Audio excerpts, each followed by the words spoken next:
Bismillahirrahmanirrahim. Assalamualaikum warahmatullahi wabarakatuh.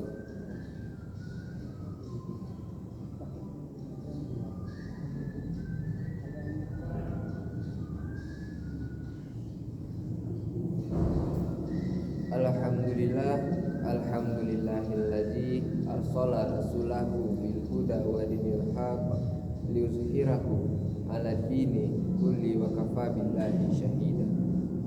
Asyhadu an la ilaha illallah wa asyhadu anna Muhammadar Rasulullah la nabiyya ba'da, amma ba'du. Allahumma shalli ala Muhammad wa ala ali Muhammad. Usikum wa iyaya ittaqullah faqad fazal muttaqun. Qala Allah ta'ala fil kitabil karim, a'udzu billahi minasy syaithanir rajim. Bismillahirrahmanirrahim. Inna a'tainakal kautsar fasholli li rabbika wanhar. Inna syani'aka huwal abtar. Shadaqallahul azim. Pertama, marilah kita ucapkan puji beserta syukur kita atas kehadiran Allah Subhanahu wa taala yang telah melimpahkan rahmat beserta karunia-Nya kepada kita semua. Dengan rahmat dan karunia-Nya ini, kita dapat menuju ke masjid yang kita cintai ini dalam rangka mendirikan ibadah salat Jumat.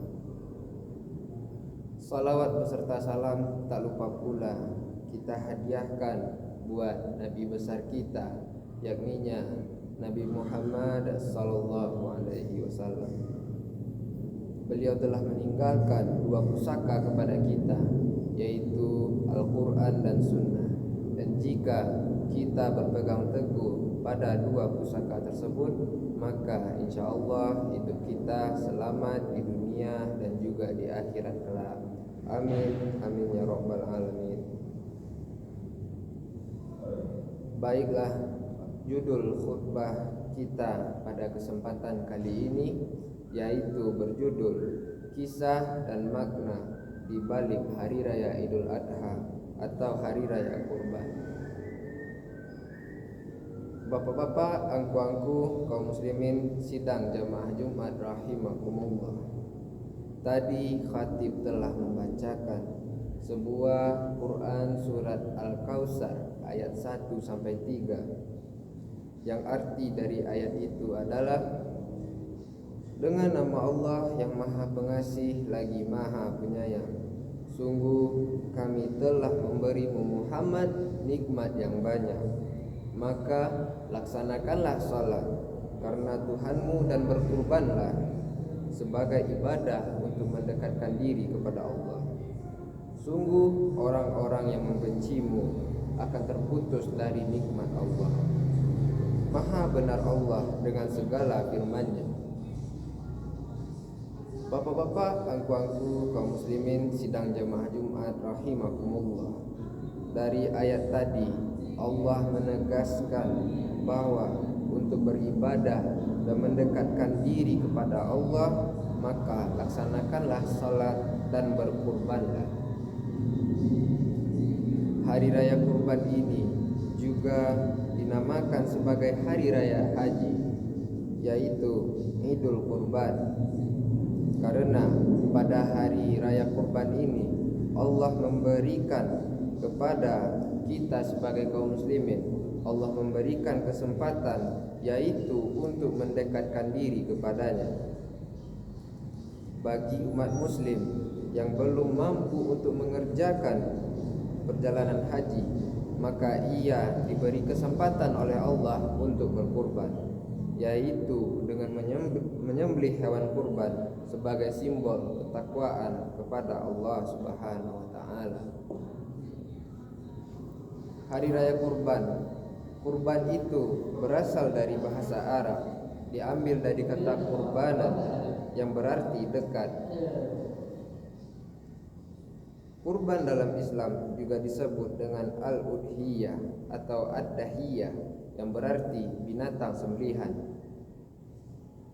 Kurban sebagai bentuk mendekatkan diri kepada Allah Subhanahu wa taala, sehingga Rasulullah sallallahu alaihi wasallam bersabda dari Aisyah radhiyallahu anha, Nabi sallallahu alaihi wasallam bersabda, tidak ada satu amalan pun yang dilakukan oleh manusia pada hari raya kurban yang lebih dicintai oleh Allah Subhanahu wa taala selain dari menyembelih hewan kurban.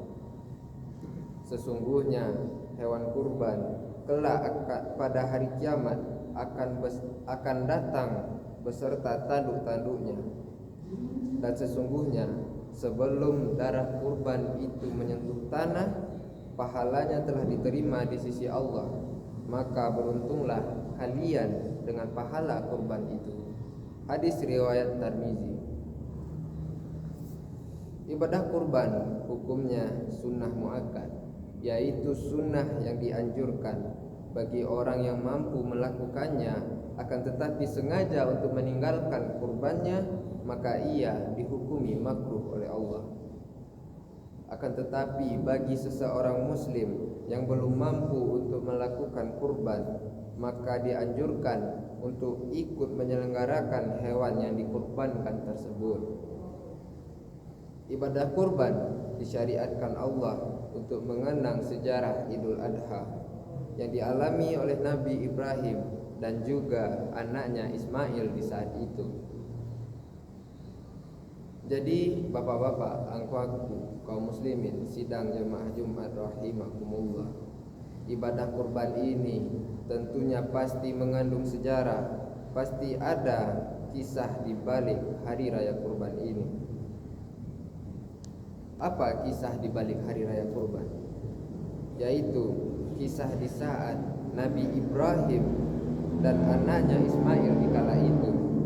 Dikabarkan dalam kitab Misyakur Anwar bahwasanya kekayaan Nabi Ibrahim mencapai 12.000 ekor ternak.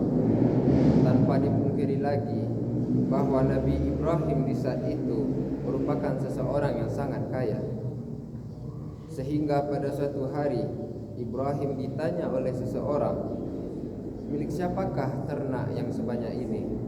Maka Nabi Ibrahim pun menjawab, ini adalah kepunyaan Allah Subhanahu wa ta'ala, tapi kini masih dititipkan Allah kepadaku. Sewaktu-waktu bila Allah menghendaki, akan aku serahkan semuanya. Jangankan cuma ternak, bila Allah meminta anak kesayanganku Ismail, niscaya akan aku serahkan juga. Begitulah jawaban Nabi Ibrahim karena ketakwaannya kepada Allah. Ibnu Katsir dalam tafsir Al-Quranul Azim mengemukakan bahwa pernyataan Nabi Ibrahim yang akan mengorbankan anaknya ini, yang akan dijadikan oleh Allah sebagai ujian untuk Nabi Ibrahim itu sendiri, yaitu dengan Allah menguji iman dan takwa Nabi Ibrahim melalui mimpinya, agar ia mengorbankan putranya yang kala itu yang masih berusia 7 tahun, yaitu Nabi Ismail. Pada saat itu Nabi Ismail merupakan seseorang anak yang baik akhlaknya, sehat dan pintar otaknya. Allah berkehendak supaya Nabi Ibrahim untuk mengorbankan dan menyembelih dengan menggunakan tangannya sendiri. Sungguh sangat menakjubkan jawaban dari Nabi Ismail di saat itu. Dijelaskan dalam Quran surat As-Saffat ayat 102, yang artinya Ibrahim berkata, hai anakku, sesungguhnya aku melihat dalam mimpiku bahwa aku menyembelihmu, maka fikirkanlah apa pendapatmu wahai anakku. Lalu Ismail pun menjawab, wahai bapakku, kerjakanlah apa yang diperintahkan kepadamu, insya Allah engkau akan termasuk orang-orang yang sabar. Ketika keduanya siap untuk melaksanakan perintah dari Allah, datanglah setan sambil berkata, Ibrahim, kamu orang tua macam apa? Mengapa kamu menyembelih anakmu sendiri? Engkau sungguh tegas sekali wahai Ibrahim. Nabi Ibrahim yang sudah mempunyai tekad, yang mengambil batu lalu mengucapkan Bismillah ya Allahu Akbar, batu itu dilempar sehingga setan yang mencoba menghasut Nabi Ibrahim ini pun lari. Nabi Ibrahim yang sudah memantapkan niatnya dan Nabi Ismail pun sudah pasrah dengan apa yang dilakukan oleh ayahnya. Saat itu pisau Nabi Ibrahim sudah hampir mengenai leher anaknya, sehingga sedetik setelah pisau nyaris digerakkan ke leher Ismail, tiba-tiba Allah berseru dengan firman-Nya dan mengganti posisi dari Nabi Ismail ini dengan seekor binatang kurban, sehingga Nabi Ismail yang akan disembelih ini pun telah digantikan posisinya oleh seekor hewan kurban. Akibat dari kesabaran dan ketaatan Ibrahim dalam menghadapi berbagai ujian dan cobaan dari Allah, Allah memberinya sebuah anugerah, sebuah kehormatan dengan gelar Khalilullah yang artinya kekasih Allah. Maka peristiwa inilah yang sekarang kita jadikan sebagai sebuah wadah untuk mendekatkan diri kita kepada Allah Subhanahu wa taala dengan kita berkurban. Jadi, apa hikmah atau pelajaran yang dapat kita ambil dari kisah Nabi Ibrahim dan juga Ismail ini? Yang pertama yaitu ketakwaan. Takwa terkait dengan ketaatan seseorang hamba kepada Allah dalam menjalankan perintah dan menjauhi larangannya, sehingga kisah tadi menggambarkan betapa besarnya ketakwaan dari Nabi Ibrahim kepada Allah. Kemudian hikmah yang kedua yaitu hubungan antar sesama umat manusia. Ibadah-ibadah umat muslim yang diperintahkan senantiasa mengandung dua aspek, yakni hubungan kepada Allah atau hablum minallah dan hubungan sesama manusia atau hablum minan nas. Artinya apa?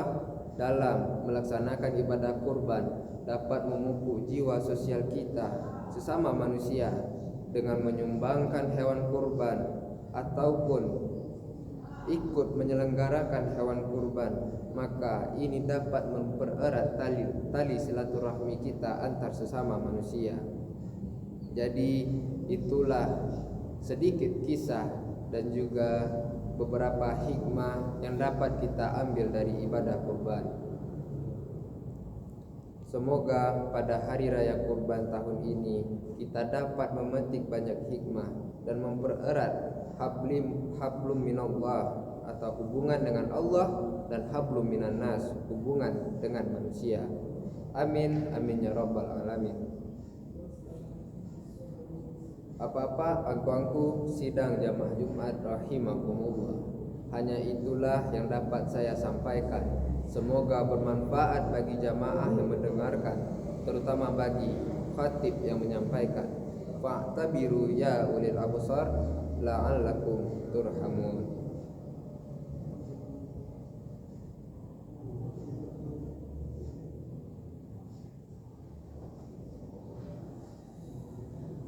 Alhamdulillah, alhamdulillahillazi arsala rasulahu bil huda wa dinil haq liyuzhirahu ala dini kulli wa kafa billahi syahida. Asyhadu an la ilaha illallah wa asyhadu anna muhammadar rasulullah. Usikum wa iyaya bittaqullah faqad fazal muttaqun. Innallaha wa malaikatahu yusalluna 'alan nabi ya ayyuhallazina amanu sallu alaihi wa sallimu taslima. Allahumma salli ala Muhammad wa ala ali Muhammad kama shallaita ala Ibrahim wa ala ali Ibrahim wa barik ala Muhammad wa ala ali Muhammad kama barakta ala Ibrahim wa ala ali Ibrahim fil alamin innaka Hamidum Majid. Allahumma ighfir lil muslimina wal muslimat wal mu'minina wal mu'minat al ahya'i minhum wal amwat birahmatika ya arhamar rahimin. Allahumma zalamna anfusana wa illam taghfir lana wa tarhamna lanakunanna minal khasirin. Rabbana atina fid dunya hasanah wa fil akhirati hasanah wa qina azabannar. Ibadallah innallaha ya'muru bil adli wal ihsan wa ita'izil qurba wa yanha 'anil fahsya'i wal munkari wal baghi ya'izukum la'allakum tadhakkarun wa la zikrullahi akbar. Aqimis shalah.